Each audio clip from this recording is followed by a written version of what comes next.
Greetings and welcome to the Open-Minded Skeptic podcast. My name is Sharon Ann Rowland and I'm your host. On our podcast today, we are dealing with a very large spiritual topic, reincarnation. Is karma gonna get you? And on our panel, we are dealing with an alchemist, Michael Lamb, hypnotherapist, Karen Marie Langford, Janet Schlotti, mythology researcher, and Michaela Holmes, inspirational author.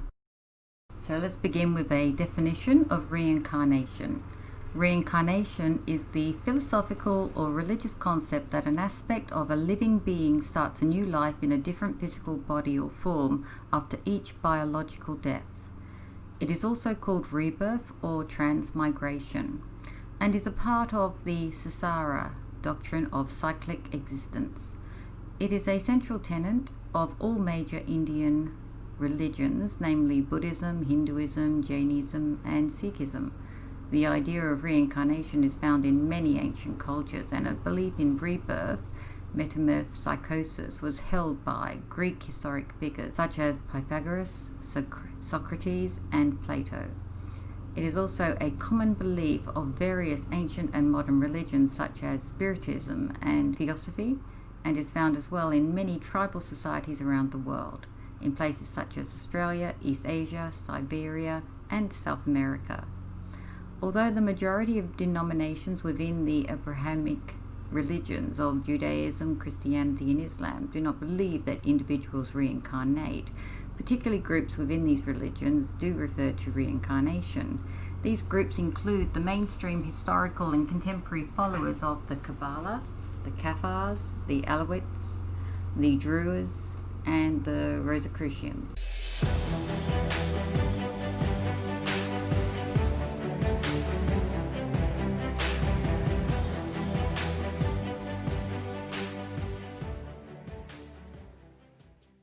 Well, tonight on Spiritual Quandaries, we have the enigmatic Michael Lamb. Michael is a true seeker, a creator, a magician, an alchemist, I love that word, a spiritual shaman on journey, a dynamic ball of evolving creative energy who loves joy and fun. And anyone that's met Michael will know how true these words are. He's a constant change, and that's what will never change. This is his constancy. We have the lovely and, dare I say, dynamic Janet. I always have trouble pronouncing her surname, so I'm going to give it a go, mostly because I have a lisp. The Slotchy. Yeah. Yes, she's just given me a 5-minute lecture on somebody else mispronouncing her name, so I really didn't want to get it wrong. So in Italy, her name's actually Giovanna, and she's had a rather stubborn work colleague this week that refused to call her that and been calling her Giovanni, which is the male equivalent. So yes, so that's not being too good. So no one, just call her Jan tonight, everybody. Jan. We have the wonderful Michaela Holmes, who's a new columnist in the magazine, who I've referred to her as an inspirational author, but she's a lot more than that. Michaela is going to help us find our calm and to conquer our chaos. She's been drawing on 40 years of life experience that includes growing up in Hong Kong, traveling the world, continuous self-development study, and an advanced management diploma in the middle of all that. Michaela has finally cracked what she calls the code. But it might not be the code you think. It's how to find our calm, how to get in control no matter what life throws at us, and to use the circumstances in front of ourselves to forge a legacy that we would be proud of and a life that feels good.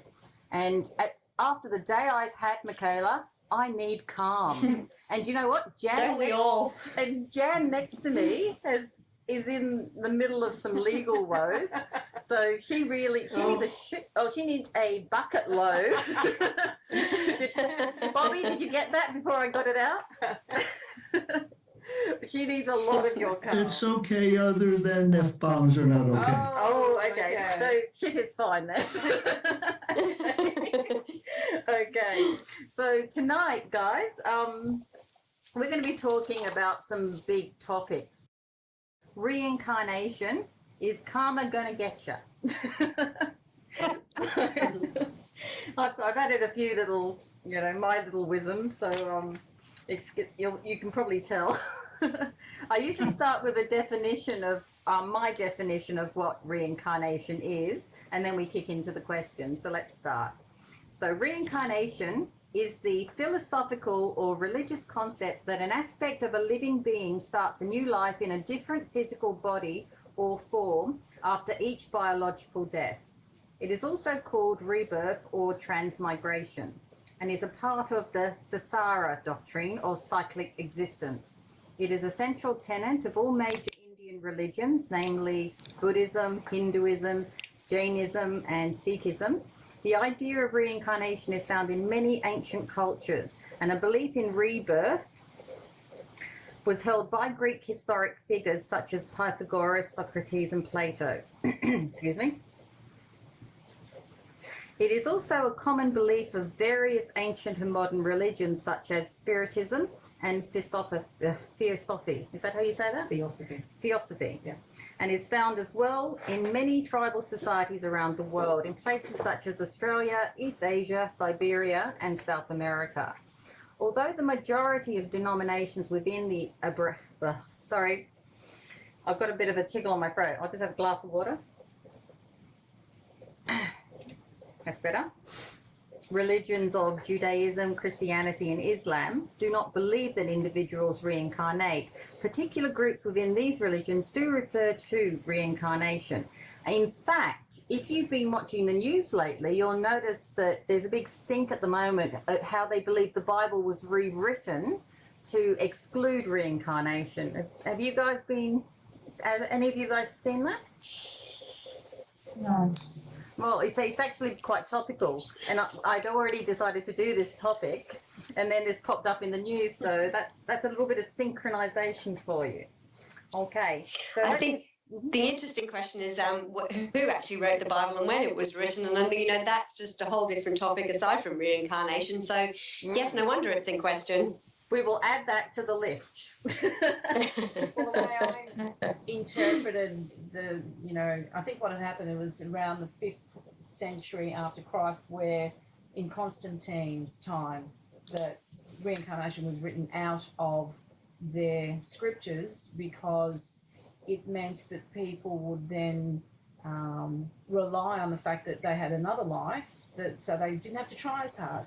They could just turn around and go, now look, I've got another chance. I'm gonna stuff this one up. I can make as many mistakes as I want. I can indulge. I can kill enough people. Yes. So it excused their behaviour and self-responsibility on the understanding that they thought they had more. So they needed to control the people. So as I said, there was a synod in the 5th century after Christ, and that's when they wrote reincarnation out of the Bible. So there you go. So reincarnation is at the root of everything, or all religions at least. Let's kick off. So the first question, I'm going to address it first to Michael, is would you give me, actually it's to everybody this first one, but we'll start with Michael. Would you all give me your personal definition of reincarnation, and if you do or do not believe, before we kick off? So Michael, what do you see reincarnation as being, and do you believe in it? Yes, of course, I believe in it, being used to be live. What takes place is it's a natural progression of the soul. You can't possibly master all the aspects in the cycle, in one life cycle. We come back again and again. The soul is basically our astral body, and that is inhabited by our spirit. And then, of course, we have a mental body. What happens at death is generally we lose our thoughts and only have fragments of our memory. But the soul memory carries on. And usually in the next incarnation, it's usually between 3 and 6 months, the soul enters the next body. And then in the first breath of the birth, that's the beginning of the neurological cycle. And through reincarnation, we learn to balance our emotions and our energies to express as either a soul group, so that our spirit can learn balance and boundaries within emotional guidelines, that we have on the material plane. But reincarnation is we know in the highest aspects of the Kabbalah and alchemy, we learn what's called survive and get, and it's not reincarnation then, it's called resurrection. Resurrection is when you can carry your thoughts through in the parallel universe and other planes, and then you're awake. It's like we learn to do it through dreams, and the other side, high meditations, you're awake in other dimensions and more finite realities. So you can actually sort of, you're awake on the other side rather than just sort of waiting for the next incarnation cycle. It's interesting that you said resurrection there, Michael, because I suppose I've always associated resurrection with coming back into the same body with, AKA Jesus Christ. But you've actually put a little bit of a different slant on it. What do you think, Jan? What is your idea of reincarnation, and do you believe in it? Yeah, of course. Of course I believe in it. I'm just, the way I see it, it's an evolutionary journey.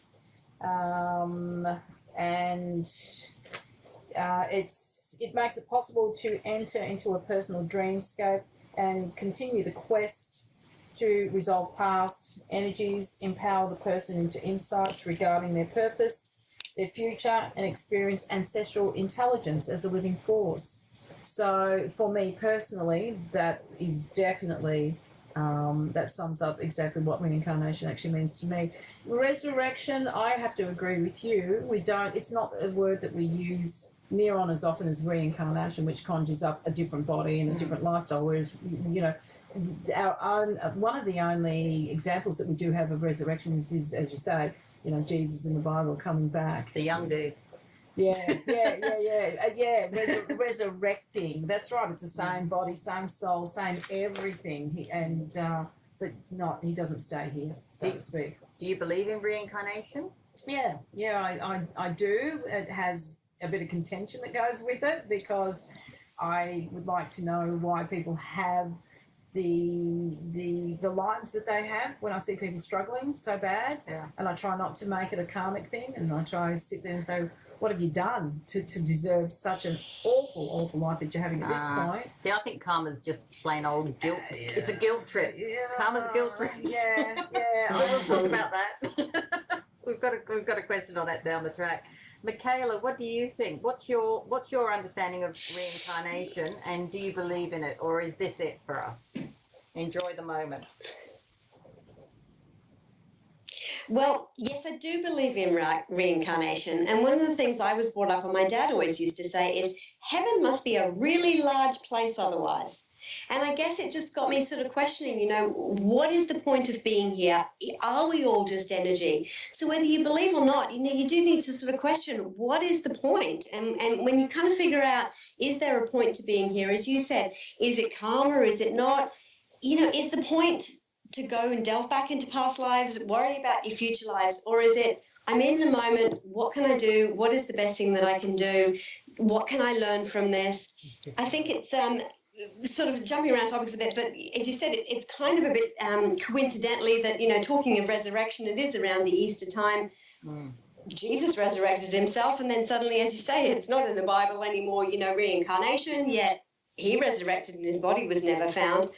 The interesting thing is when you do a psychic reading and someone, gives you some information about someone who's passed on, how is that information accurate? Is it the energy that you're projecting? But, you're not even thinking of certain topics that when a psychic reading comes in, they give you, and you go, wow, there has to be more to this to be given that piece of information that the psychic person could not get from me, or did they? So, yes.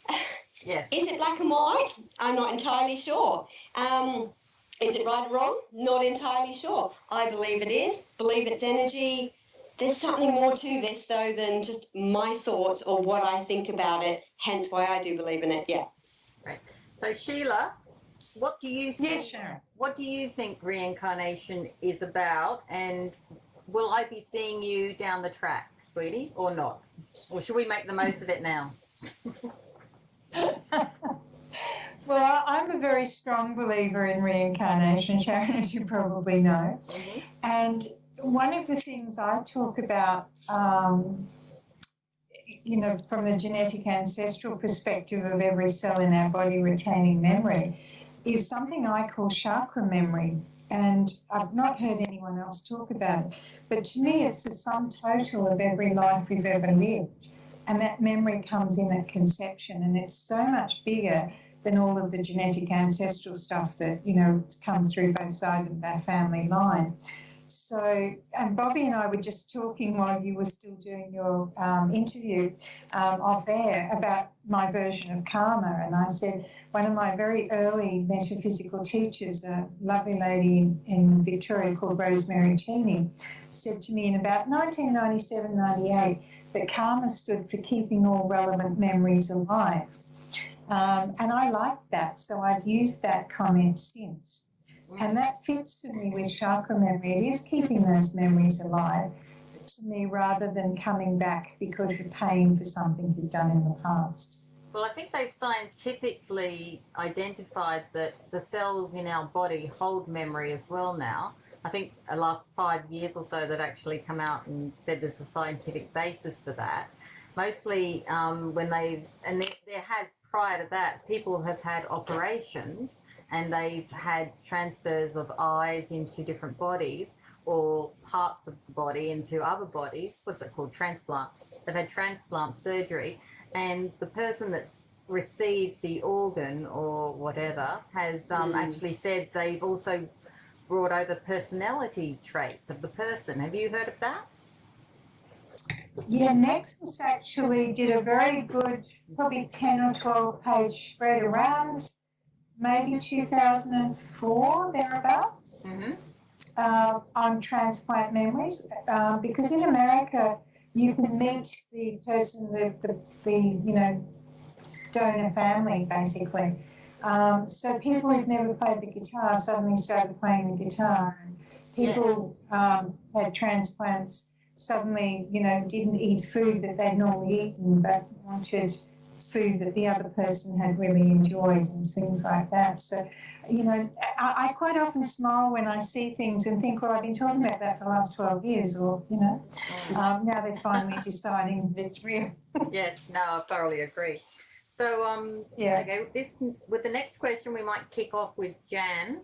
So, cannot inherited memory or something like collective unconscious account for the apparent memories of past lives? Yeah, it could, absolutely. We're talking about such a huge gap here anyway that there are so many possibilities that I will touch back on that subject that you were just talking about, that DNA can be changed, and you will have ancestral energy that comes through that. My sister, who's she's got a PhD in music, and anyway, so her thesis was on what they call irrational knowledge. And what had happened was, one of the examples that she used for her thesis was that Indigenous children were taken away from their parents at the age of 2 months, 3 months old, and they were brought up in white houses. Yet when they heard a piece of music, when they heard something that actually the smell of a certain smoke that was burning or something, it evoked memories. They knew the songs. They had genetic memory. They had everything, yet at the age of 2 months old being taken away. How do you explain that? Yes. It is irrational knowledge, but if that's not something carried in the DNA, and they understand that it's storytelling is very, very sacred to them, and this is how the stories are actually handed down to keep them as pure as they possibly can be. So these stories are as old as humanity itself, and it's actually carried through the DNA.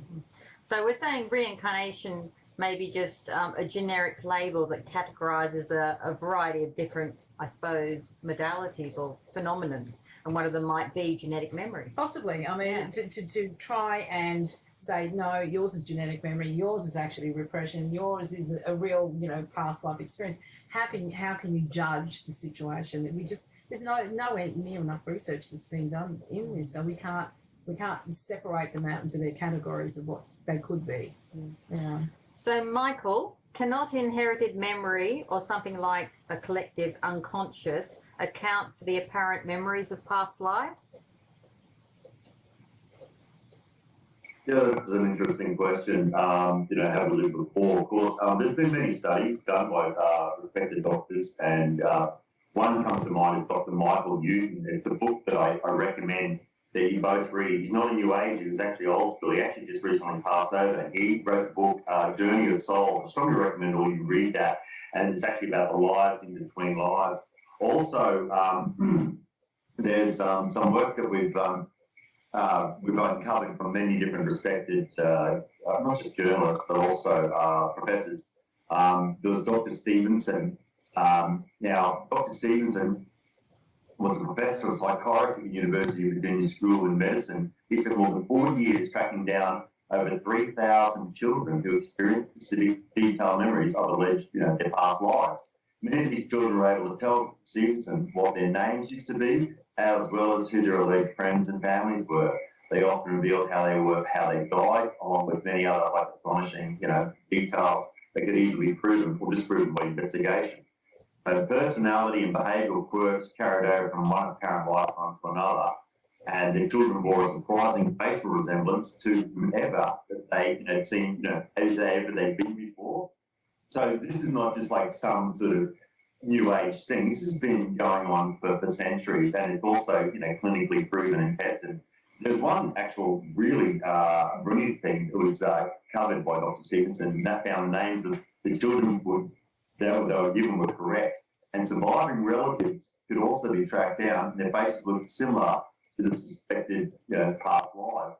And specific details all checked out. There was one Lebanese girl, in fact, and she was able to remember the names and precise interrelationship of 25 different people she claimed to have known before without ever, having any contact with them in this cycle or this current life. Wow. So there's respected academics like Dr. Jim Tucker. Look, I study his stuff. I can scientifically back his stuff up. But the thing is, look, you just know it. Reincarnation is a natural process in the larger life field. So obviously the cells and the DNA store memory, and the DNA is one of the key aspects for life itself, in regards to the genes and that things. And usually it's about 7, I think we're about 7 times we usually incarnate in the same family.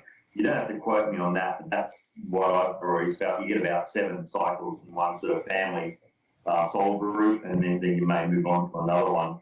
So I feel, we've just had an upgrade since, since 2010, 2011, 2012, and our awakening, those that sort of have become a lot more aware, are a lot more awake on the other side. We have those abilities and gifts that are coming forward, now as part of our physicality, mental, and, emotional and soul attributes now become very much awakening. So, I'll talk to you more about that, but I'll let everyone else have a chat.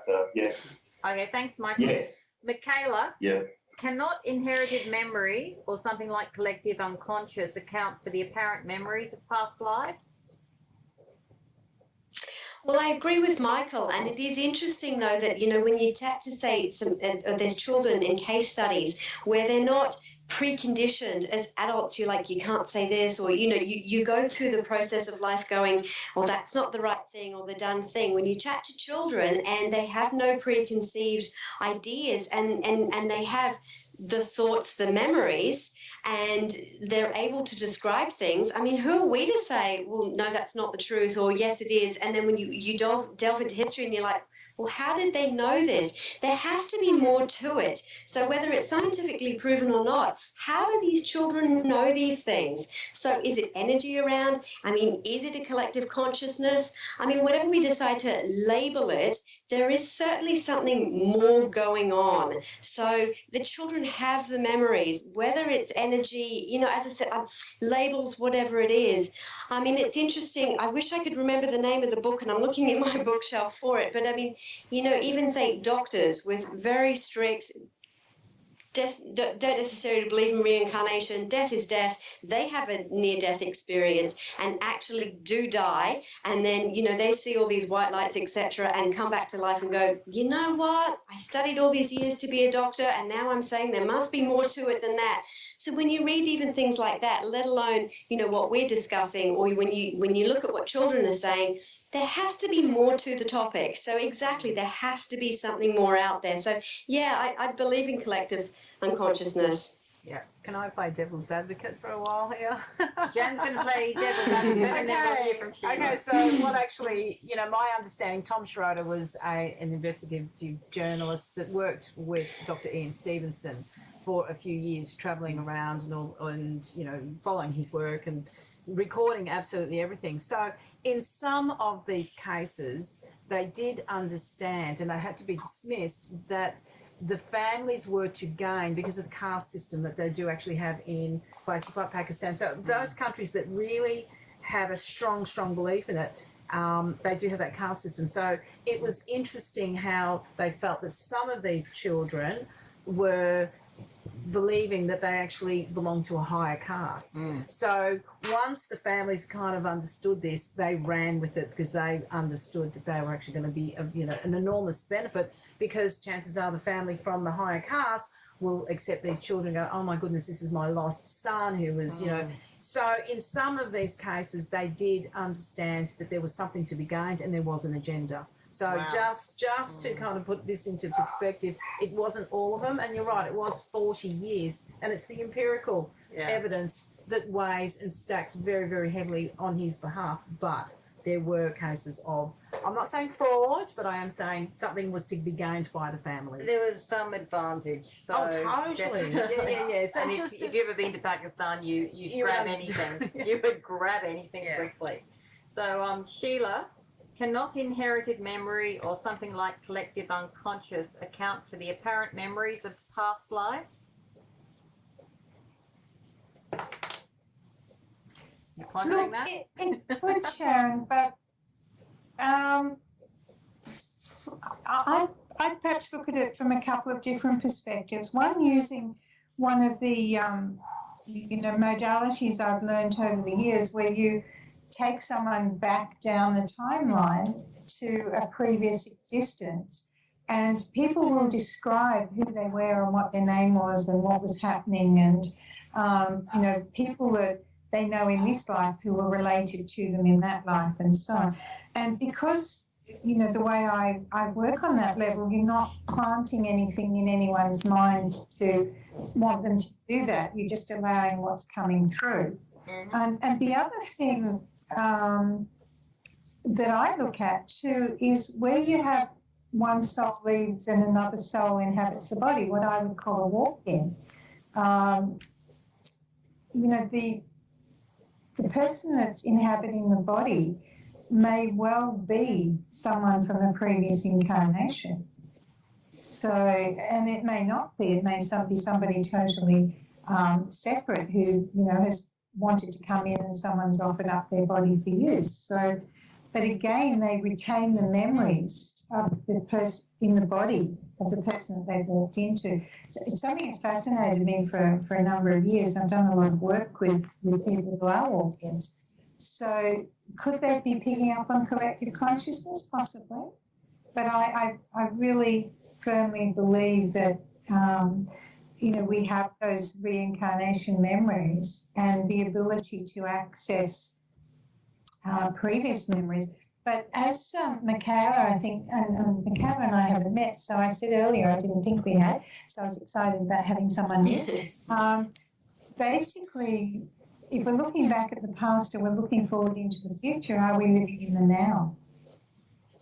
In the now, what we're meant to be experiencing. Look, I love reincarnation. I love finding memories and reasons and things like that, and cyclic inherited trauma coming through the genetic line can affect you, and that's not your incarnation, that's someone else's. But, we really do have to live in the now, because that is the only time there actually is, isn't it, from my perspective. Well, I think we all agree that there is I think we've all basically agreed there that reincarnation is more of an umbrella term, and I think there are a number of effects or phenomena that kind of come under the reincarnation. So isn't it nice we finally got a term which everyone can agree on because it's so diverse. which is lovely, because this rarely happens. Okay, let's move on to the next one, and this time we're going to kick off with Michaela. So, and it's the question I was referring to earlier about karma. Does reincarnation occur with a causal link between conduct in one life and the circumstances of the next, in your opinion, which is karma, basically? What do you think, Michaela? that goes back to the energy, and I sort of in my head I think, well, what is the point of being here? And you just said like now. So therefore, if we're not a reincarnation or we're not learning from our past, what is the point? Do we just start here totally afresh, a blank slate? What is the point? And this is what I've grappled with, going, well, you know, is my life to, you know, put it in broad terms, you know, grow up, get a good job, get married, have children, work, retire, die.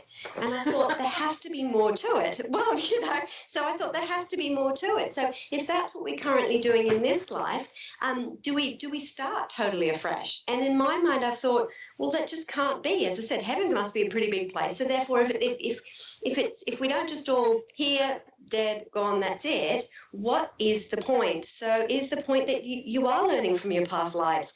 Is there more to it? Is there something you can learn now? And then I've just gone, but as I said, is it past or present? Or what is the point of this? And if the point is this, is what can I share with people? What energy can I bring? Should I be a sad soul in this life? Should I be a happy soul? Okay, I'm making the choice here. So my karma is I want to do happy things, good things for people. One, because that actually just makes me feel good. So there is a will karma help me in the future? Yeah.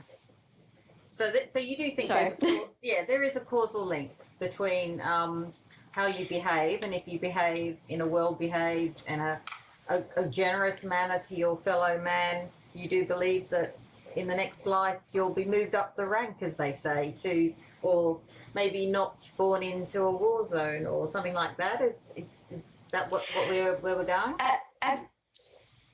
Absolutely. Or as you said, as devil's advocate, regardless of the past or present life, what can I do to enjoy my life right now? Exactly. And so if I can enjoy my life by doing good things, then whether it's future karma or not, I feel good now. Better things happen when I feel good. Therefore, I do believe in karma. Use it, the word karma, that's fine. Therefore, I feel better. Everyone else feels better around me when you do good things. So, yes, I hope it helps in the future. But if not, even on a present day-to-day level, mindfully living, etc., in the now, it helps. Great. So, yes, I believe in it. Okay. Sheila, does reincarnation occur with a causal link between conduct in one life and the circumstances of the next?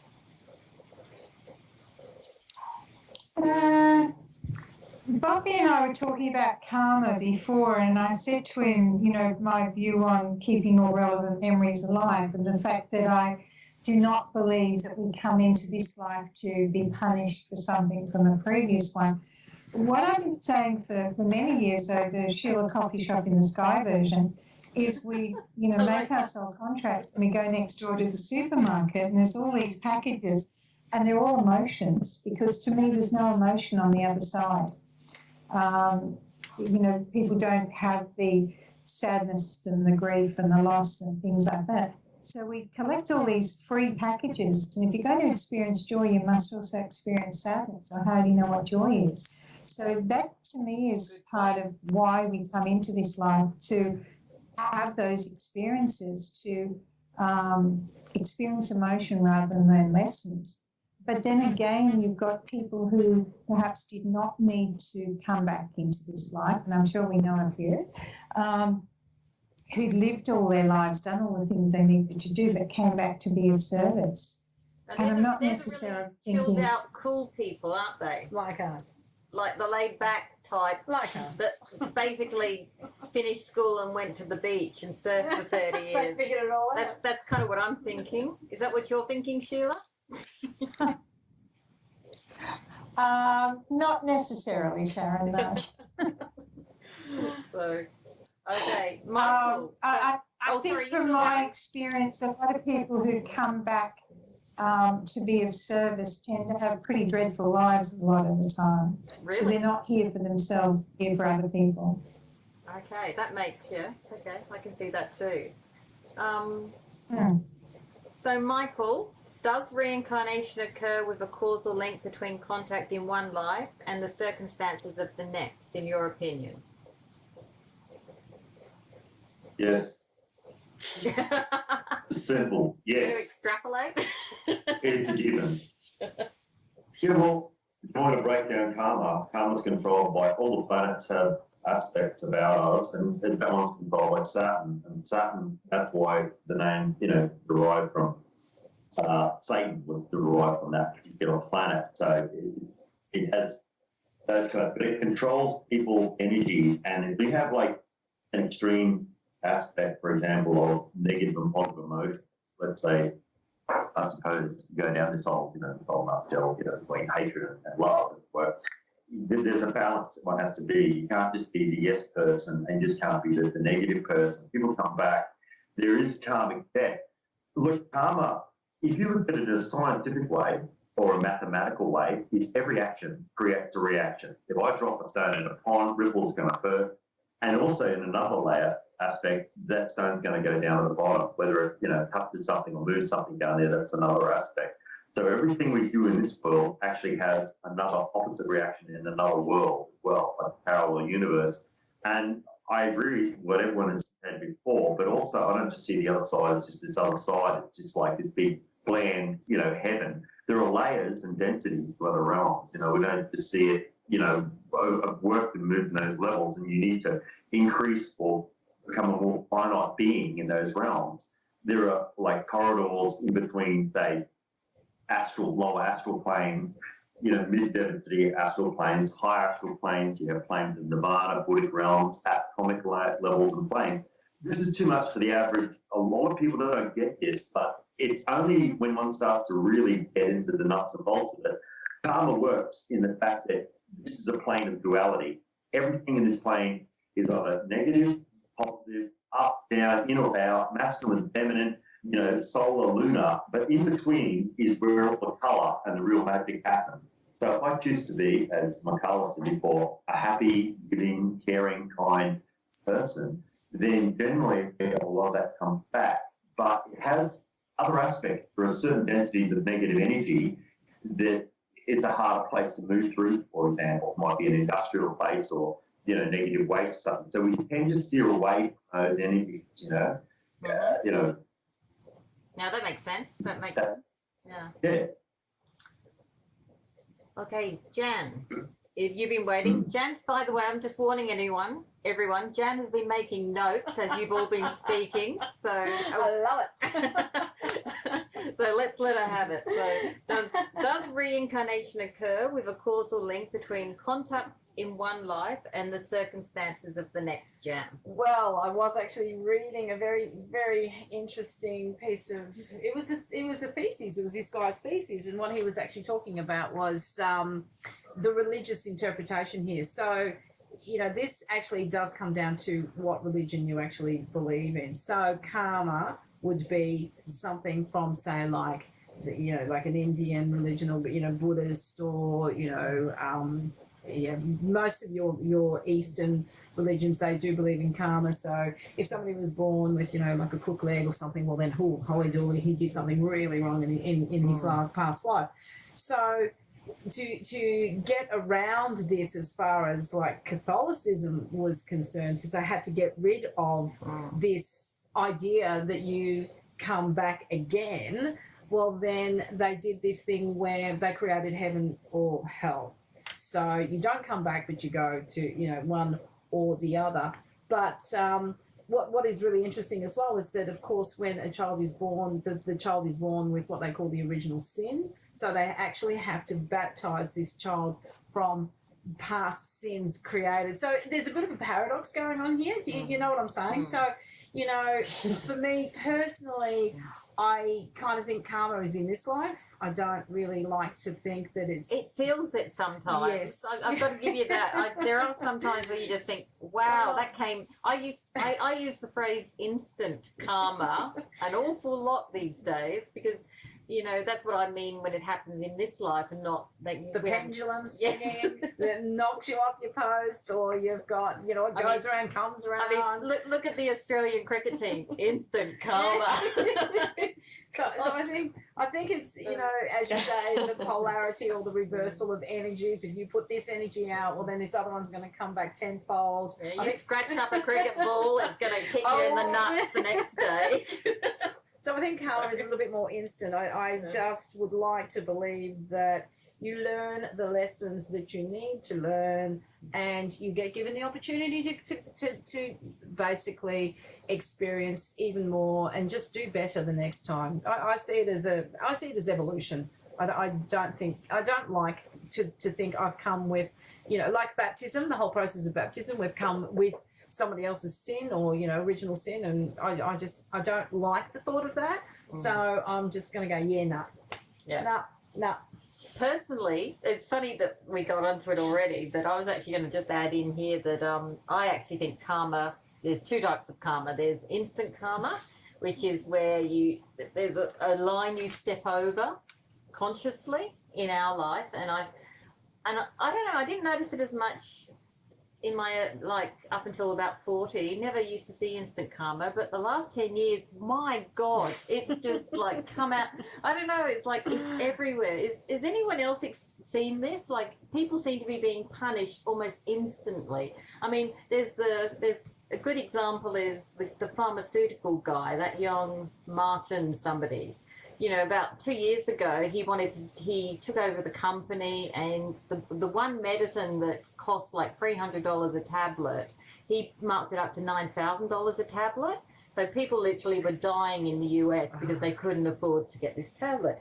Anyway, about 3 weeks ago, he got jailed for 10 years for corporate greed or something. And that's the sort of thing that I call instant karma. And it seems to be happening a lot more regularly in the last 10-year period than prior to that. Has anyone else experienced that, or have they noticed it, which is what I'm really asking? Is that not natural justice?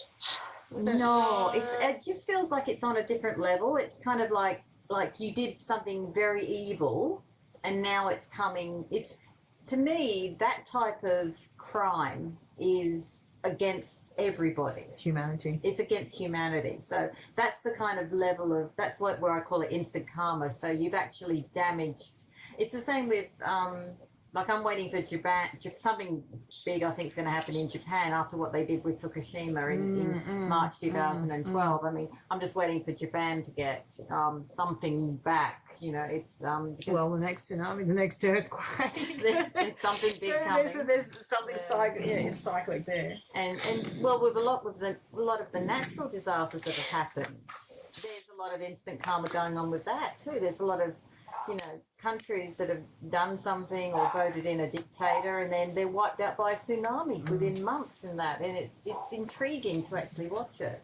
Also with the question as well, is it instant karma, or is it also that we have such instant access to communication, social media, public shaming, is there as much crime as there used to be, or is it because we publicise it a lot more? So, if people are doing the wrong thing, people are going to pull each other out on it quicker than they could before. Yes. So is it because technology is advanced? It's more of a sort of question or a statement than, is karma worse than it was? Don't know. Or have we just got this instant access to information? Actually, that's a very good point, and you're probably right. I mean, it's interesting. Back when 9/11 happened, hardly anybody on the planet had smartphones, and that's why there wasn't much footage in New York at the time. By 2005, though, pretty much a quarter of the planet had a smartphone, and since that time, you're right, in the last, 13 years, knowledge has been shared at an increased rate. So that's actually probably spot on, and you just answered my question, because I just feel like a lot of bad people are being punished on a public level more at an increased speed, which is great. Yes, it is good, but then further down, some of the questions here, should you be publicly shaming some people if you don't have this is just another sort of topic. If you don't have, it can ruin people's reputation. One post, there goes a company when you really didn't have all the information and you weren't telling the truth necessarily. So I think it is really quite a double-edged sword. Yes, it's good some people are being published. No comment on Weinstein because I don't want to go on the record for that. But nonetheless, did he do the right thing or the wrong thing? He's being publicly shamed. Someone else that did or didn't. It's just we have this access. Everyone gets on the bandwagon. Yes, it can be a fabulous thing. It can also be quite damaging. Is it instantaneous because we've got all this access? Well, the thing about the Weinstein incident is that his company has now been bought out by women. Yes, which is, like a women, is that not retribution? Retribution, karma, is that not the same? Well, yeah, but he's probably already made enough money to retire to an island and have some work done And get himself out of jail. Yes. And like one of the things I noticed around the awards, I don't want to go off on a tangent here because we want to stay on reincarnation, but he's not actually been charged with anything. So there's been a lot of information about him put out in social media, like you're saying, Michaela, but I've been kind of watching what's going on from a police perspective, and he's not actually been charged. So what's the point? Where is he? Yeah, what exactly? What's the and point? You go, what? Yeah. So Yeah. But we should take this and add it to the topics list. We'll do one on me. We'll do one on the Me Too movement down the track. Does reincarnation occur for everyone, or just a few select people? I'm going to go out on a limb and say I believe everyone. Because that would be the fair thing. No, not necessarily fair. You just think we're all basically we're all on the same kind of journey. I believe it's a process. Oh, you do. And a journey, if you like. And my version's been for many years, because I like to simplify things, it's like going to school. We do kindergarten, we do primary school, we do high school, we do university.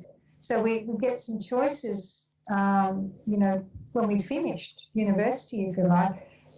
Is that it? Or are we going to keep coming back, as the cool people do, and,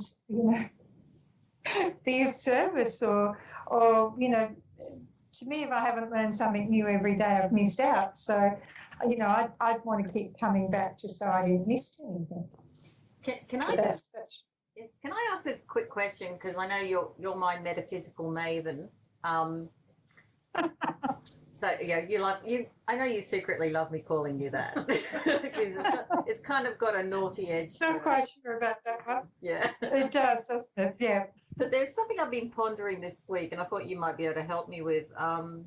Some people that just aren't open-minded and are very single-minded, as they usually say, and won't even postulate any thoughts on anything other than what's right in front of them. Are these people on their first reincarnation, or are they? I just have problems always. Like as soon as I hit somebody like that, I usually don't bother anymore. I just move on to mundane conversation, and I don't kind of try and open up the conversation to anything that's outside of the norm. But it always stuns me how many there are that are. A lot of people refer to this as someone who's still asleep. Someone who's not woken up yet. But I think it's more than that. I don't think it's that they haven't woken up. There's just something about them. And I'm starting to wonder if there's a connection between people who are single-minded and really logical and won't accept anything outside their reality, basically. Is there a link between that type of person and reincarnation? Are they like the first time through? I'd say not necessarily, and kinesiologically I'm getting a maybe on that. I know some very single-minded people. I'm related to some of them. And We all are, Sheila. yeah, I'm sure we all have our challenges.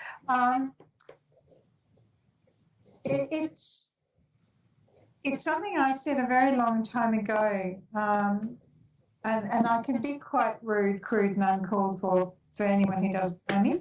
But I was introduced to a guy, my husband and I had separated, and this is well before he died. And I was introduced to this guy, and I went out with him a few times, and I said to someone later, I couldn't visualise spending the rest of my life not being able to have an intelligent conversation. Wow. And that's not very nice, is it? No, that's kind of, I go through stages with people. Like in the early days, I tried to convert them, and then 5 years down the track, I realised that all that ended up happening was they'd have a laugh at my expense, so I stopped doing that. Then I tried to kind of ignore them, and that didn't work either, because you have to live in this world with them. And now basically I just limit the topics that I discuss in certain circles, and maybe this is where everybody comes back to, like, if you have a job, in certain jobs you wouldn't, like Michael blows my mind away. I mean, Michael, tell everyone what you do for a job. Me, I'm a board maker by trade, but I'm currently pipe fitting. I work on massive construction sites. Lead smelters, and I've done on bridges, drag lines, all that kind of thing. So I work with some pretty interesting fellows. But I also work with a lot of different nationalities as well. And it's about energy, and it needs me to, there's obviously a lot of different extreme types of male personalities too, but there's also some females that you do come across as well in types. But but for me that's the extreme of alchemy and Kabbalah. I just like the extreme aspects of tempering my body, my soul, and my mind. But I tend to do a mantra before I start these jobs, so that I get a really good crew. I literally sit there and just meditate that I get really good-minded fellows, so that we just absolutely smash the work. We shred it. I've come across some interesting people that work all over the world. People that work in Russia and Poland and States, Canada, guys that work on submarine. And I like to track those guys who are really creative and burn energy. I don't want to work with Neanderthals, or rock apes or Cro-Magnons that haven't found the secret of fire yet. If they're there, that's not a judgment, it's an observation. If I get calm for that, big deal. That's just it. Someone's going to say something bad about me.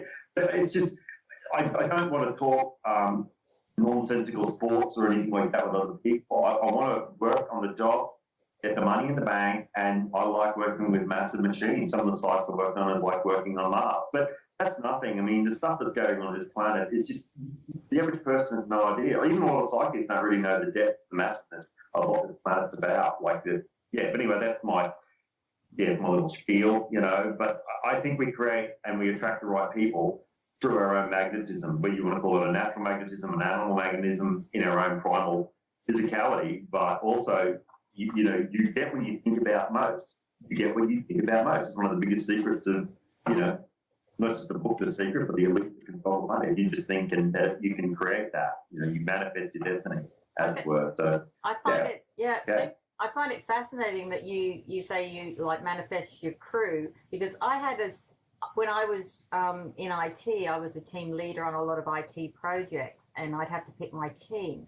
And what I would do is when I had their CVs in front of me, I would look up their sun sign. I'd get their birthdays off the CVs, and I would look up their sun sign, and I'd do their astrological charts. And based on that, and this amazing book called Sun Signs, I don't even know where it is now, but I used it, like, it was really a well-thumbed volume for like 20 years. And I would pick the most amazing teams based on that. And I'd be in meetings where I'd be saying, I want this person and this person and this person. And the managers would look at me and say, what an odd group of people you're putting together. But then we would always deliver. We would always work in harmony. And out of all the other project teams, ours would always be the best team. and it was always based on sun signs and astrology. And I didn't tell anyone for years that I used to do it that way, but because I thought if they knew that I was doing this, you know, they wouldn't want me to be a project team lead anymore. Facebook stalking them, you know, social media stalking your work colleagues, which is whoa. So basically, that's how I used to pick teams, and I think it's kind of it's a similar mentality to what you're doing by manifesting, isn't it, Michael? Yes. Yeah. Yes, absolutely. I decided you wanted the whole group, get it all in as a bit of a huddle or something like that. I like you do. I mean, astrology is an excellent modality. I mean, there's different variants of astrology. I mean, there's the Vedic as well as our Western topical plus sidereal astrology. But like Linda Goodman's sun sign, I believe is the book is about, and Yes, also Linda that's Goodman, the one. Yeah. love signs. Yeah, they're a statement in a lot of people's book cases, and I've always found that people on most, in fact, they usually have a good library of books or script, not the scriptures, but like they'll have a combination of really interesting things, you know, and even the movies and that you can just sort of, you know, you kind of read, you know, Mikasa Sukasa, you see those sorts of people, and you know, in fact, I once again, it's kind of like you got to get.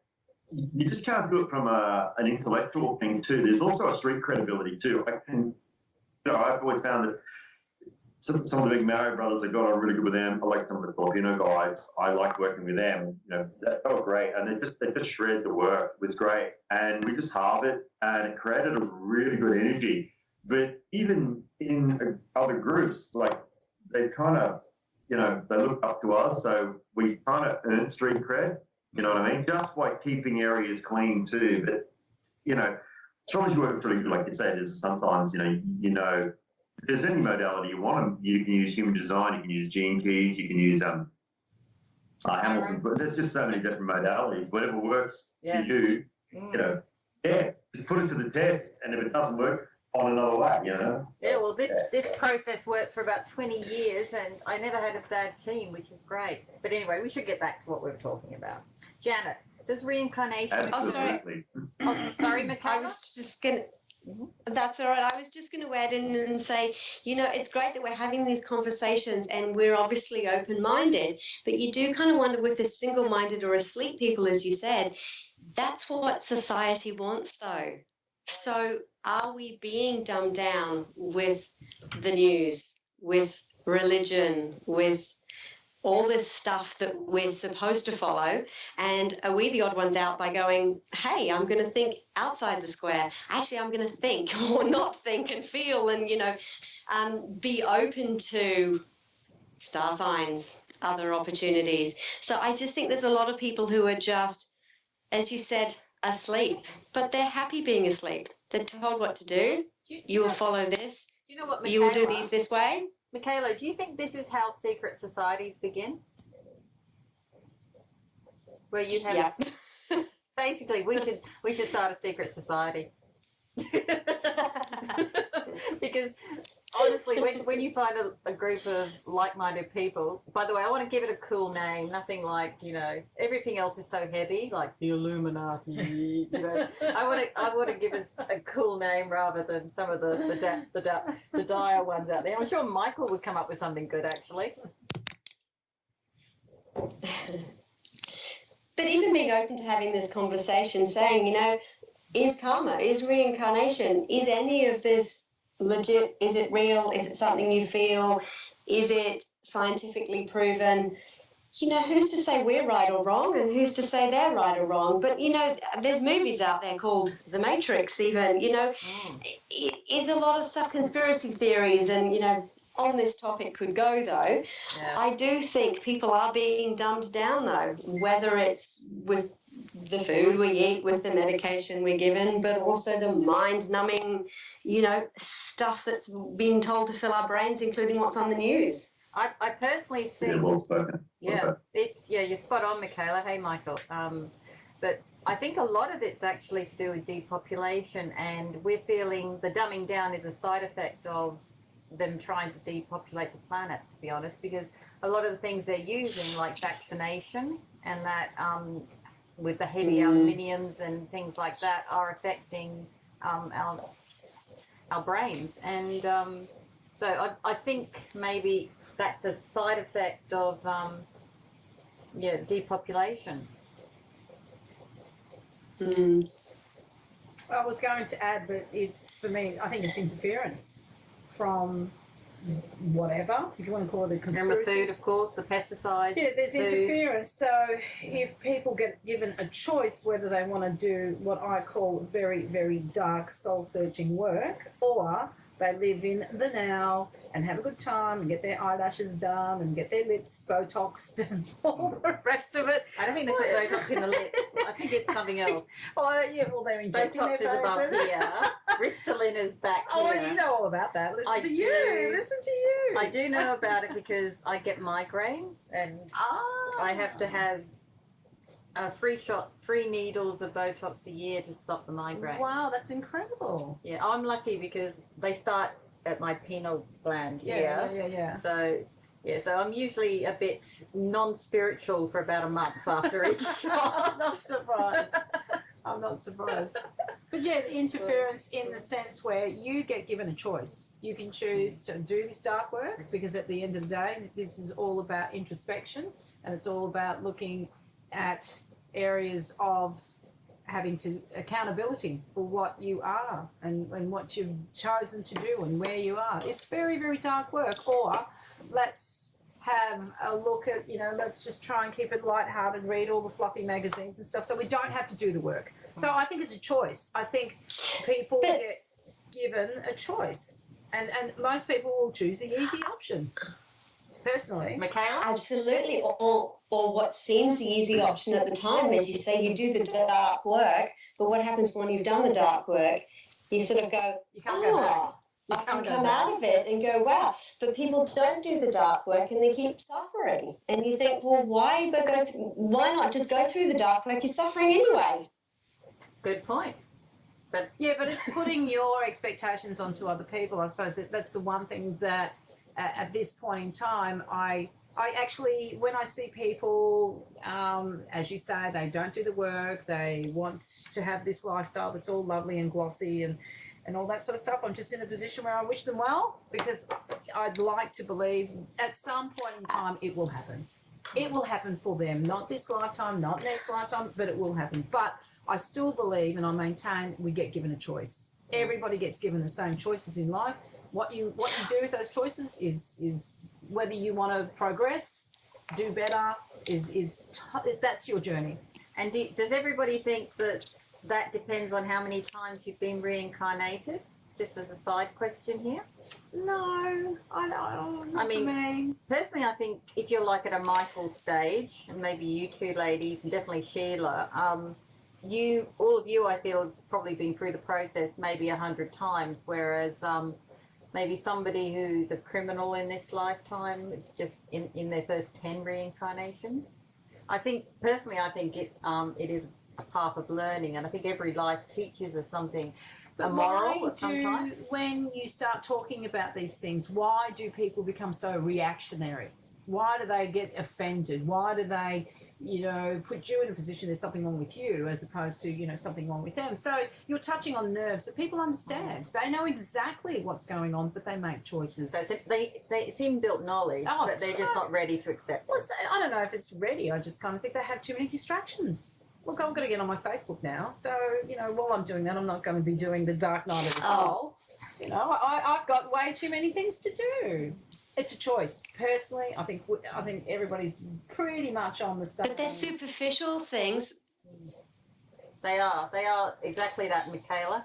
But it is but these superficial things are the distraction. And I mean, I know some days I'll be in Facebook doing something for the magazine, and then an hour later, I've drifted from what I was actually going into Facebook to do, which was to advertise maybe the show. And I'm commenting like a troll somewhere else, on some gender appropriation or something. And, and then I think, oh, how did I get to such darkness so quickly, And I thought I have a bit of fun online with people because I like to pose different views, even though I don't believe half the things I type. But isn't that part of the journey and part of the lesson? The actual lesson of you're given an opportunity. This is how I see karma and all the rest of it. You are given opportunities to learn whatever it is that you need to learn. You can either learn from that lesson or you can go, yeah, nah. No, I'm going to go and, you know, get my eyelashes done. It's this it's what I think Michaela's trying to get at, though, is this instant gratification kind of, you know, nation that we now live in, and to actually get to a point with being happy with your life and being fulfilled and manifesting, that all takes time. Whereas there's so much instant gratification available in our sphere now. You know, I remember when I was growing up in England, you know, the big thing would be looking forward to the weekend where we'd have a street party or something with other people. Whereas now you just go on Facebook and there's like 16 events happening in the next hour within a kilometre of you. You know, it's kind of like you're spoilt for choice.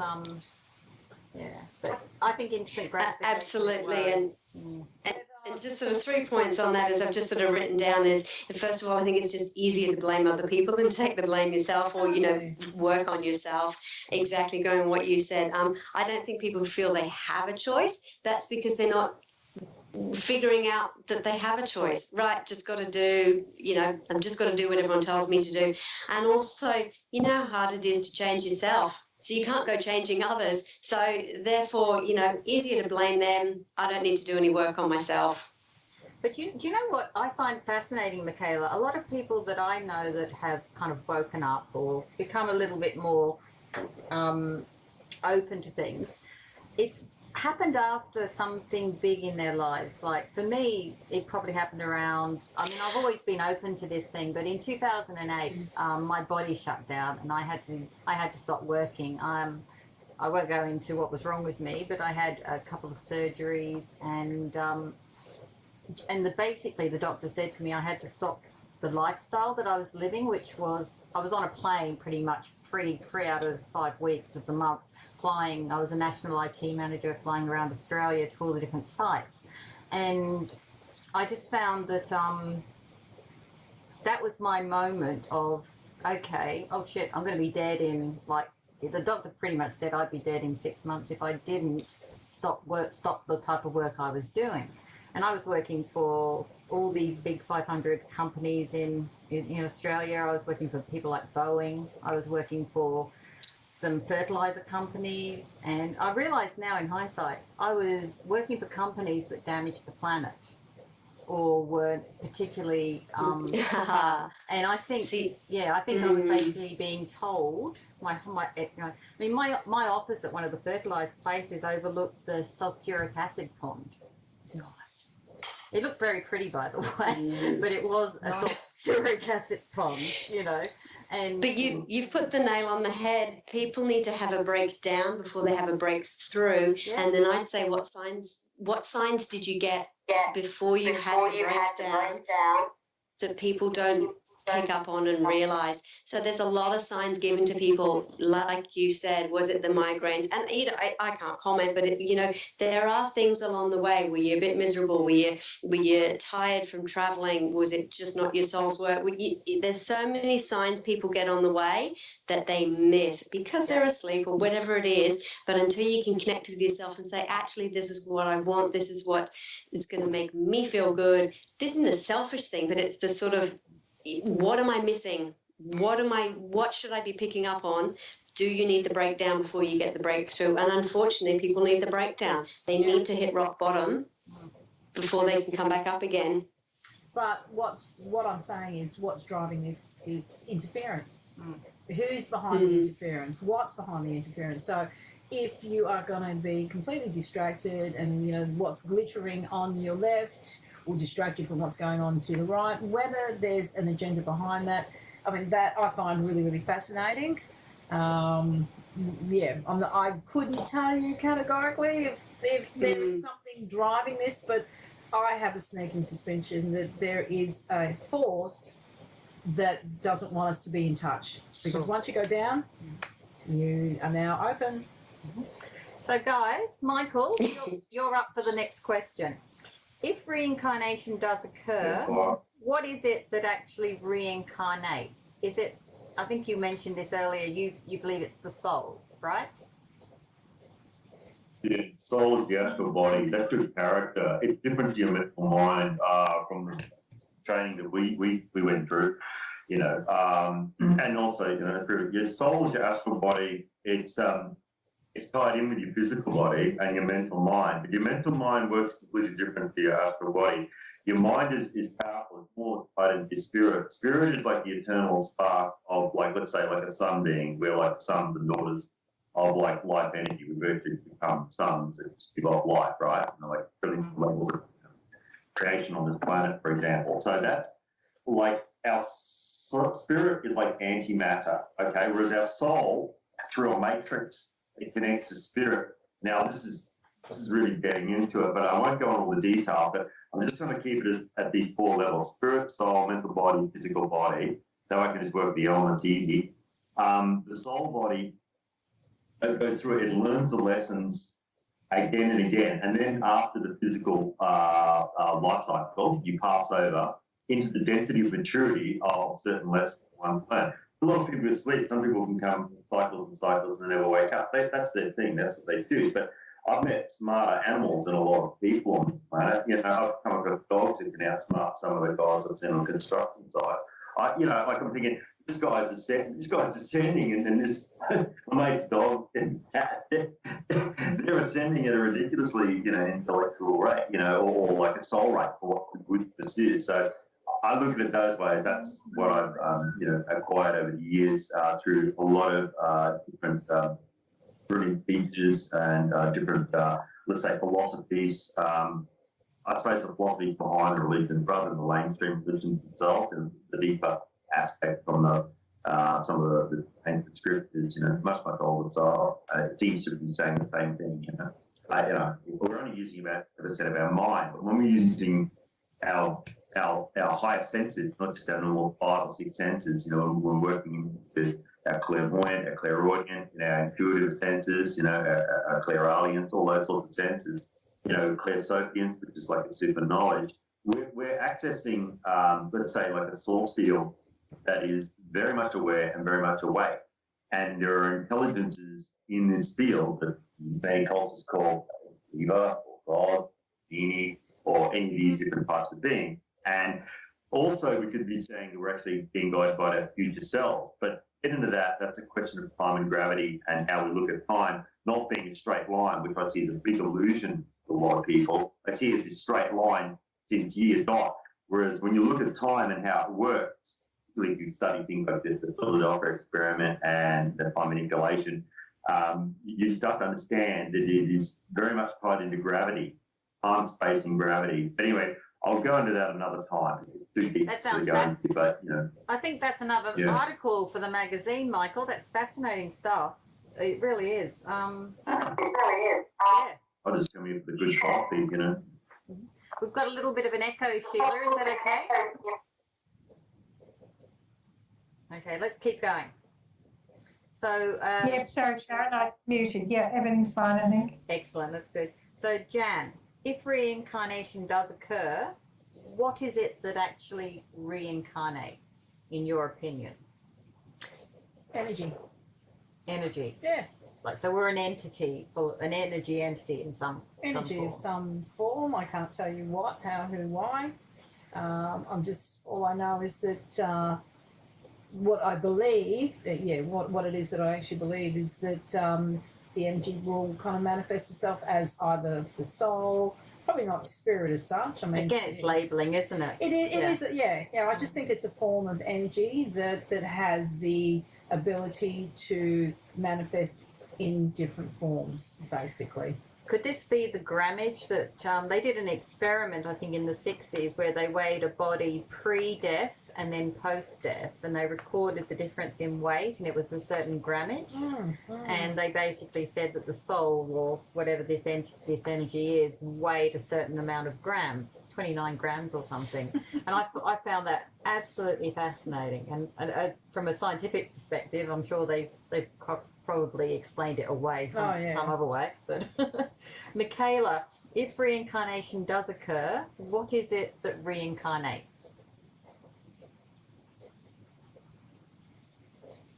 I'm glad you asked me next because I'm going to say energy, and your heart energy is amazing. I mean, just look at heart math. I mean, that's just a whole website and, stuff that they talk about. So I wonder if the energy from, or the grams from when you died, as in, how lighter you felt, I wonder if that's the energy that you're producing. Because, I mean, energy can produce heat. I mean, everything is energy. And they've said that even in basic physics now. So I'm going to say energy.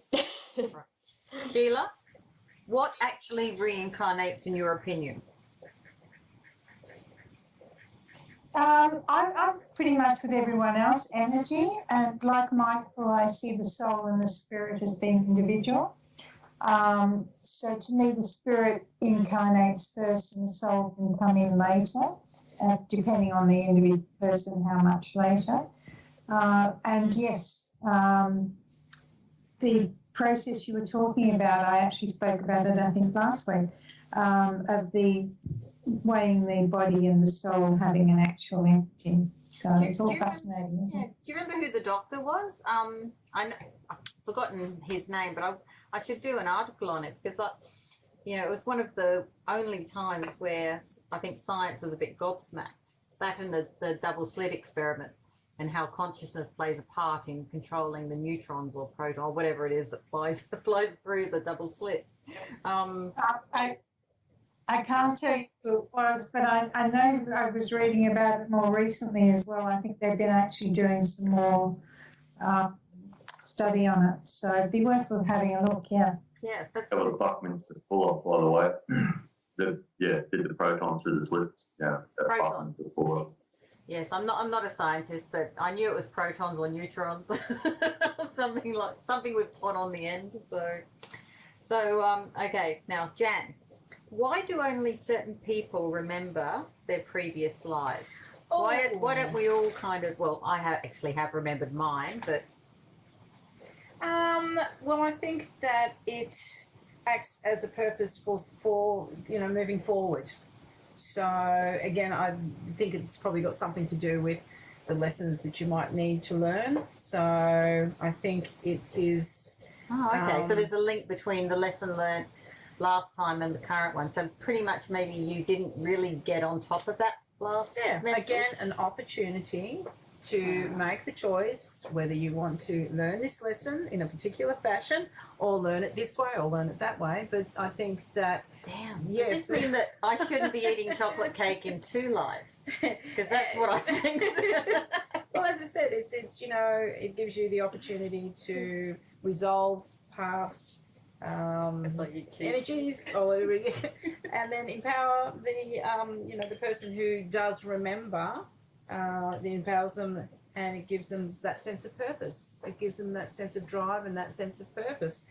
So for me, I think that's what it is. Some probably would remember, some don't. Yeah, but whether you remember or not, the thing about kids remembering is, social conditioning or any type of conditioning, by the time they're 8 or 9, they actually start forgetting. They start not retaining those memories. And I kind of think, personally, I think that's all of us. Do you know what I'm saying? I have acute memories of what I was doing as a kid, and God knows it wasn't here and it wasn't now.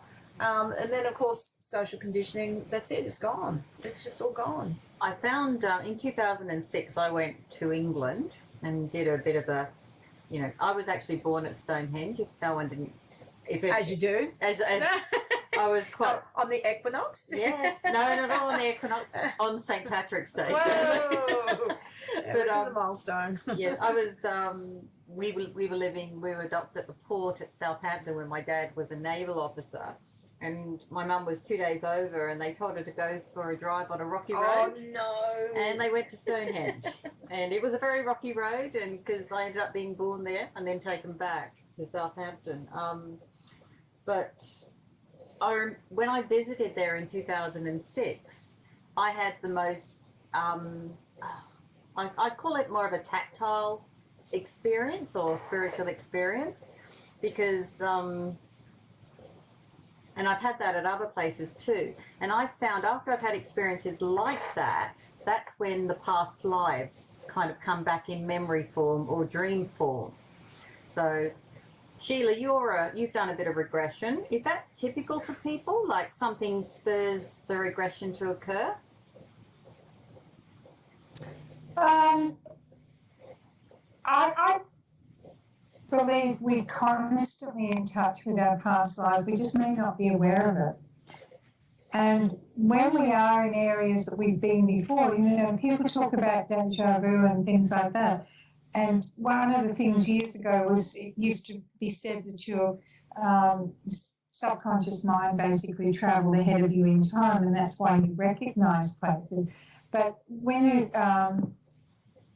we're talking about children and memories, and especially memories of not being here, one of the things for me is there's such a thinning of the veils at the moment, I believe, between the dimensions, and we're constantly moving between dimensions, whether we're aware of it or not.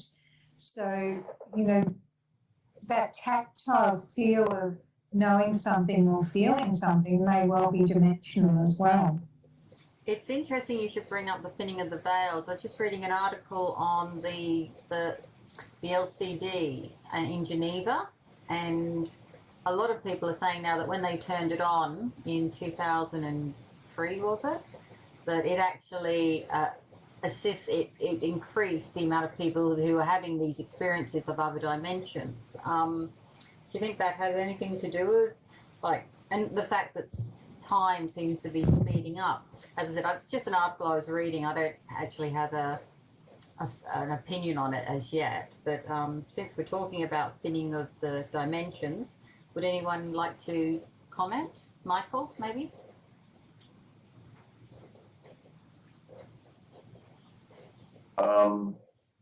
Well, I'll just go back in response to what Sheila said.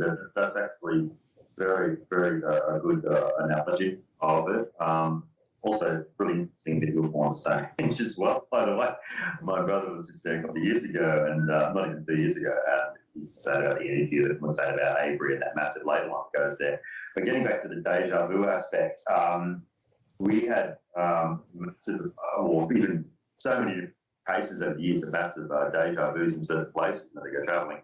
I don't know why they go to some places. Other places they feel it very, very strongly in their lives, no matter if they're younger or they're teens or whatever age. And I feel I have to go here, and they must have or experience certain connections there. And this isn't everyone. This is people that are trying to find out who they are and tuning into themselves and looking at where they can do, arrive. And then I remember I had massive deja vu when I first started going around some parts of Britain, France, Germany. There was places in South France. It was deja vu was just off the roof there. It was like you were like living 2 weeks in a day. You can imagine the process of thoughts. And I've got a good recall memory in my because of the training we did about if you want to recall your thoughts and memory from when you're child, we sort of meditate on the planet Mercury. This is also good if Mercury is in retrograde. You can draw the energy of the symbol or the sigil in and you can balance that kind of energy. It's just a shortcut like on your desktop of your soul that just helps you. So when you're getting this deja vu thing up in here, and it might not be just one side, but it might be something else as well. You might come back again trying to find that same key or same piece in the puzzle. And that's just an observation. But getting back into dimensions, whichever way you would look at it, look at this plane, Earth is one plane. But if you went up to the Eiffel Tower in Paris and you looked at all the different layers of their underground and their metropolitan system, it was New York or London or any of these things, it's just layers and layers and layers of the city. And they're like different dimensions anyway, you know what I mean? Yet, I suppose with the social media and your net, connected, not just the internet, but the intranet or the ethereal net, and you might as well look at it now. It's like that's a way exactly the same in astral planes. You just access through a monitor, which is called an interface. If I look at my phone, I'm looking at a waterfall over in Switzerland, or if I'm looking at some Indigenous folk doing a dance.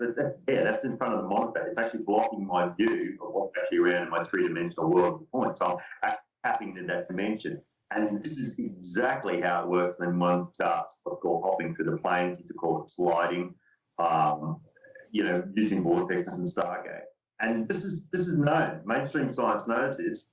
People say, oh, there's no evidence of that. Well, there's plenty of evidence. There's just no publicity, So moving through planes and dimensions of different density, and that's been accessed, time and time again. The Mayans knew about that. The Mayan calendar, by the way, a lot of people think, 24. What the Mayan calendar is about with measurement of time is actually when dimensions and portals open up, between planetary alignments, and that's a good thing that I feel people should study. There's a lot of indigenous tools that are around on this planet that they're not just like nonsense. They're actually relics of higher, alignments. There's Ogon tribe in Africa. They had the planets, marked out as well, and they hadn't even met. But anyway, there's other conversations about that. But dimensional movement is quite. It's been done before. Don't have to worry about that, and it's happening right now as we speak. Cool. It's planted both people's minds in what's going on with the planet. You look at the layouts of some of those massive temple structures. They look like they cut with a laser. There's no doubt you can see the stargates that have been etched in some of those stones before. I'm going to add a new topic on dimensions and travel and sliding, because I think that will be fascinating to talk about. Cool, for the next show. Yeah. Now, next, go to it then. Okay, sure. Because I don't think we could do that justice here, but I want to. So I'm going to. No. I'm going to Let's break get back to that down. reincarnation, meditation, bullying. Let's do the basics. Let's stick with the smaller one, the smaller topic. So now, a few years ago, there was a 10-year-old boy in Europe who basically woke up one day and basically said to his parents, I'm going to show you where I was murdered and buried. And basically leads parents to this place, which was in the same village or whatever. And they dug up a body, and sure enough, exactly what the boy had said, how the murder had happened and where he'd been injured or killed with the implement, it was all found in the grave. Would you consider, we'll start with Sheila this time, what would you, to me that was proof of some type of reincarnation. Have you heard of any other instances of proving that reincarnation has occurred, Sheila? And would you like to share them with us? There's a lot out there, Sharon. Brian Weiss, Many Lives, Many Masters, did a lot of research. There's a lot of hypnotists, hypnotherapists who've done reincarnation, regression, and actually gone back and traced lives and traced bodies. To pick something out of the top of my head, I'd say no. I couldn't give you a total example. But there's also a lot of stuff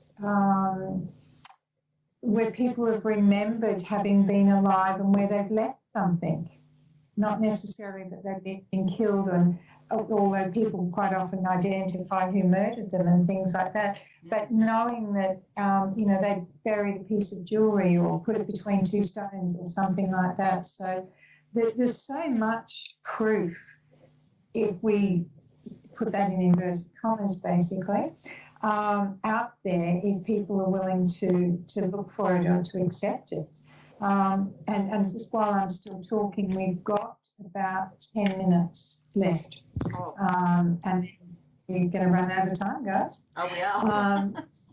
We are. So, but, and then I know we haven't touched on the other subjects. There's some great stuff for the next spiritual Quandaries. Yes, we'll take bullying to the next show, hey? Yeah. So, Michaela's go. What would you consider to be proof of reincarnation, Michaela? Well, see, it's an interesting question. So is it reincarnation of that person's past life, or are they picking up on some unconscious energy of the vibration of, say the body that was in the grave?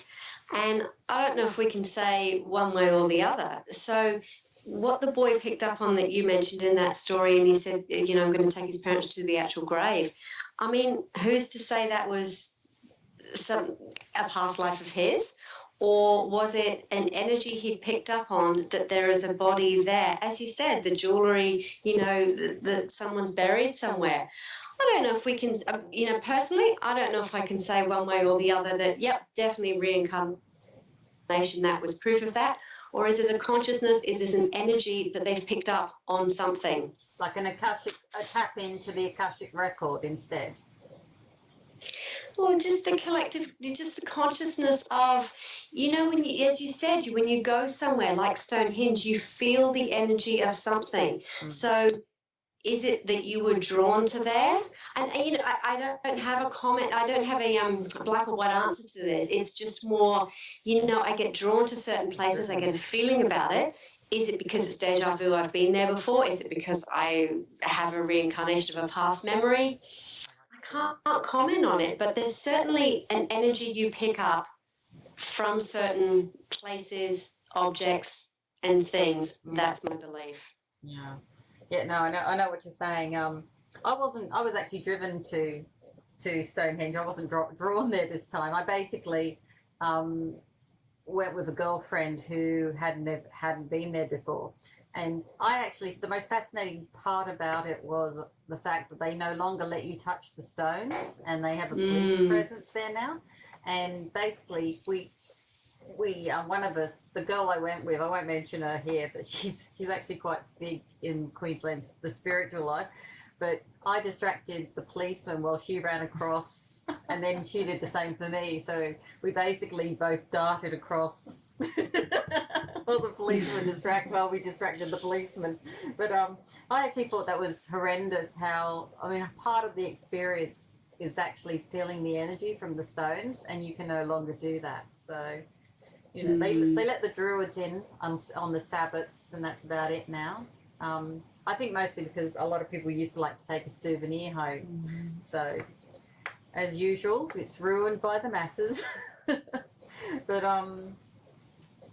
okay. Now, I do want to ask the next question, so I might just go on to this one and ask Janet to start with. Some believe that birthmarks in the current life reflect how and where on the body they were killed in the previous life. What are your thoughts on that?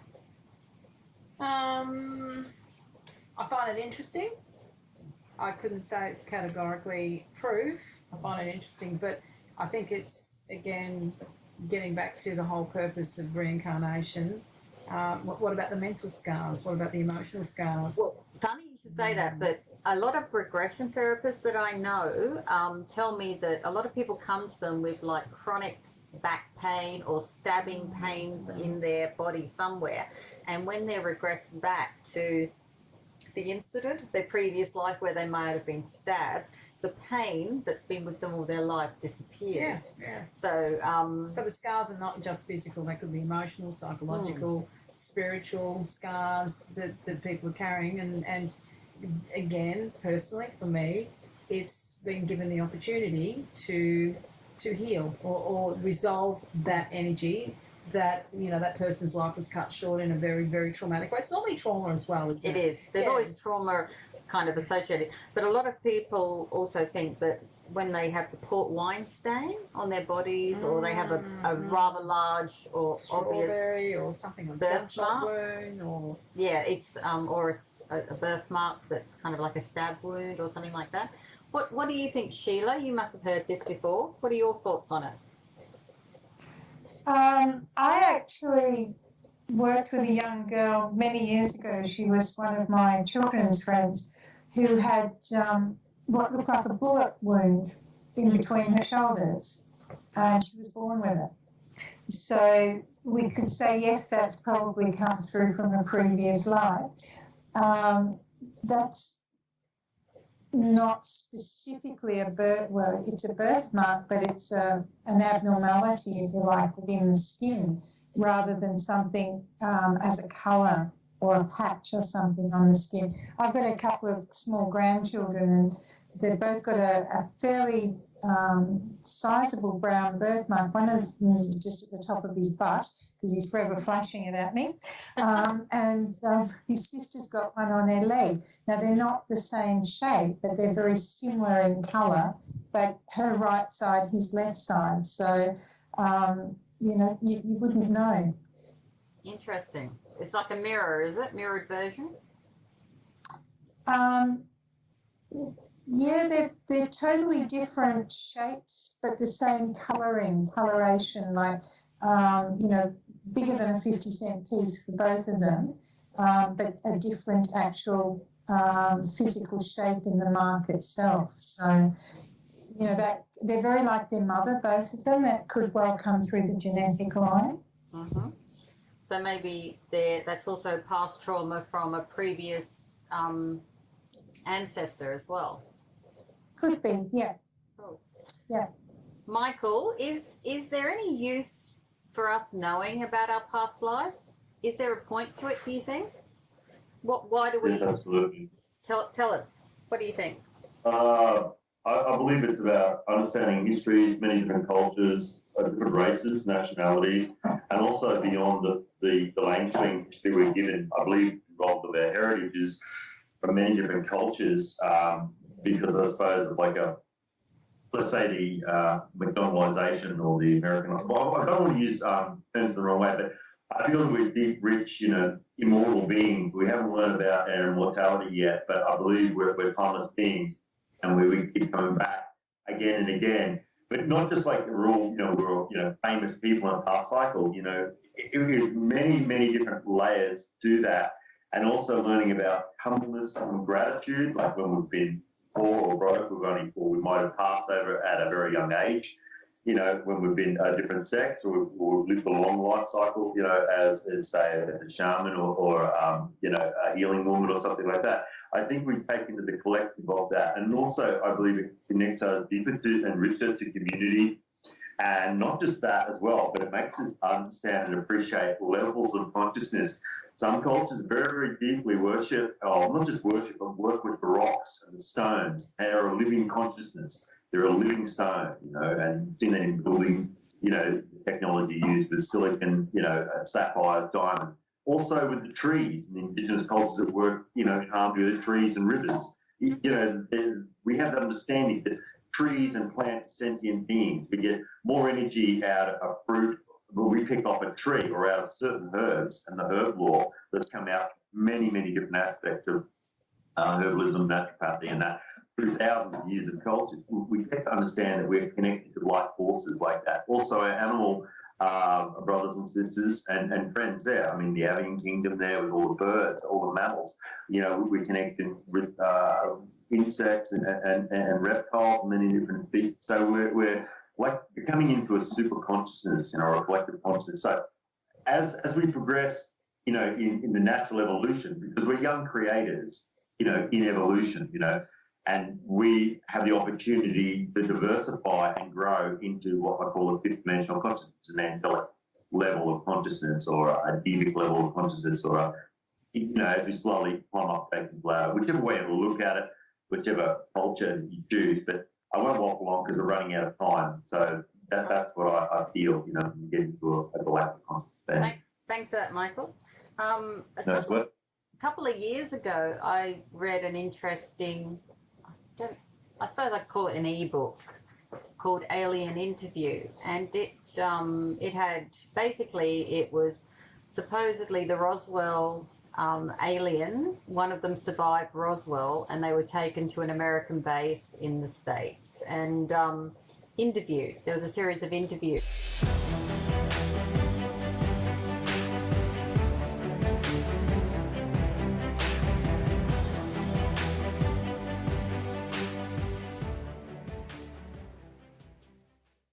Well, that's all for our podcast. Thanks for listening, and remember, If you want to support what we do, then share, subscribe, and leave a positive review over on iTunes for the Open-Minded Skeptic. My team and I look forward to entertaining you once again in our next podcast. To check when our next podcast is, simply head over to www.tomspod.com. That's www.tomspod.com.